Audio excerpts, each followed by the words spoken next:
In the endless void, where stars flicker like fragile candles against infinite black, the tale of Captain Elion Rhane begins, not with conquest nor prophecy, but a whisper, a sound carried on stardust, fragile and fleeting, yet powerful enough to shape destinies.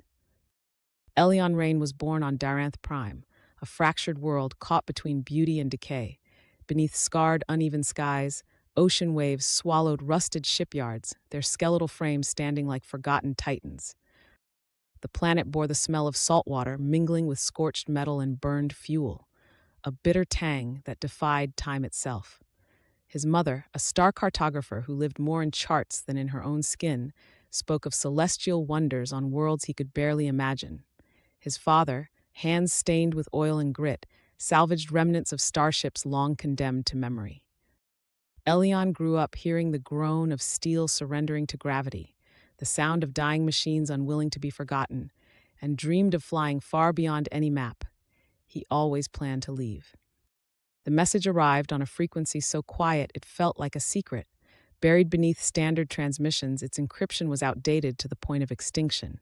It called to no fleet, no grand regime. Instead, it simply asked, to the one who remembers Orion. Elion did. Orion wasn't a place, she was a person. His mentor, a lone explorer who vanished 15 years earlier on a forbidden expedition past the Perseus Drift. Everyone else had accepted her death. He hadn't. Orion wasn't a place, she was a person. His mentor, a lone explorer who vanished 15 years earlier on a forbidden expedition past the Perseus Drift. Everyone else had accepted her death. He hadn't. The coordinates were erratic, unstable, like they were breathing, but they pulsed with a rhythm like a heartbeat, alive. Compelled by the impossible, Elion assembled his crew. Not warriors, not soldiers, but dreamers with minds as vast as the cosmos they craved to explore.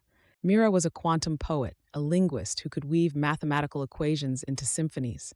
To her, poetry wasn't ink on paper, but vibrations spanning light years, harmonizing languages unknown. When the stars hummed, Mira listened. Darrow, a mechanic hardened by regret, spoke to machines as if chastising gods.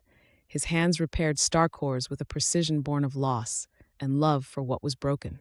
Liren, their navigator, claimed she could taste solar winds and smell stardust, a gift born of instinct and obsession. She knew paths no one dared traverse. Together, aboard the starcruiser Virelia, they launched into the void, a rift of forgotten starways and collapsing geometries where time folded like brittle paper. At the edge of the helix abyss, they encountered the tide of eyes, a phenomenon so alien it felt alive. Thousands of glowing orbs hovered silently, staring at the crew without hostility. Mira extended her quantum harmonics, weaving messages through light and thought. The orbs responded by mirroring fragments of her poetry, delicate, unfinished. They weren't beasts, they were searchers, hungry for meaning. Elion traded a memory in return, a deep, vivid image of Daranth Prime's rusted shipyards and their battered beauty. The orbs revealed a pathway through the deadly storm surrounding them, clearing their way. Null space was nothingness incarnate, silent death in suspended form, where the rules of existence buckled under the weight of emptiness. Within its grip floated the skeletal remains of Ether Arc 9, a station lost to the first colonial era.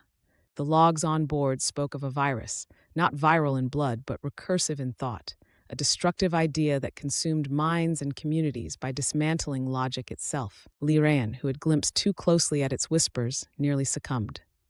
Elion locked her away, whispering fragments of her favorite maps and star travel poems through the isolation barrier. 2 days later, she emerged, shattered but intact, held together by memory and will. The whisper came again, clearer this time. Orion spoke not merely in coordinates, but in cryptic intent. Do not come to save me, come to understand. The mirror belt tested them further. Space fractured into self-reflection, illusions of who they could have been if choices had bent differently.